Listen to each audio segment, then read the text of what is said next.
ആശാവർക്കറുടെ നേതാവിനെ സാംക്രമിക രോഗം പകർത്തുന്ന നികൃഷ്ടജീവി എന്ന് വിളിച്ചിരിക്കുകയാണ് CITയുടെ നേതാവ് ഹർഷകുമാർ. ഈ CITU എന്ന് പറയുന്നത് ഒരു തൊഴിലാളി സംഘടനയാണല്ലോ. ഈ നേതാവിനെ നിങ്ങളൊന്ന് ശ്രദ്ധിച്ചു നോക്കിക്കേ. ഇയാളാണോ തൊഴിലാളി? അല്ലെങ്കിൽ ഇയാൾ എന്തെങ്കിലും തൊഴിലെടുത്തിട്ടുണ്ടോ? ഉള്ളതായിട്ട് നിങ്ങൾക്ക് തോന്നുന്നുണ്ടോ? തൊഴിലാളി നേതാവ് അത് പറഞ്ഞാൽ മതി. ഓരോരോ സംരംഭം തുടങ്ങുന്ന മുതലാളിമാരെയും അവിടെ പണിയെടുക്കുന്ന തൊഴിലാളിമാരെയും ഊറ്റി ഊറ്റി ഊറ്റി ഊറ്റി ഇവിടം വരെ വളർന്നു വന്ന് നിൽക്കുന്ന ഒരു നേതാവ്.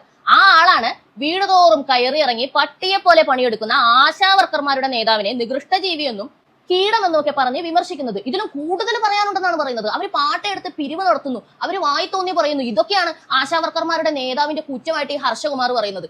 ഇയാൾ വായി തോന്നി പറയുന്നില്ലേ? ഇവര് പാട്ടയെടുത്ത് പിരിവ് നടത്തിയിട്ടില്ലേ? ഇവർ ഇതുവരെ ചെയ്തിരുന്ന കാര്യങ്ങളെല്ലാം ഇത് തന്നെയായിരുന്നു. ഒരു സുപ്രഭാതി പൈസയൊക്കെ വന്ന് നല്ല മൊബൈലും മോതിരും ഒക്കെ ആയി കഴിഞ്ഞപ്പോഴത്തേക്കും ഇതെല്ലാം ഇയാൾക്ക് കുറവായി തോന്നിയോ?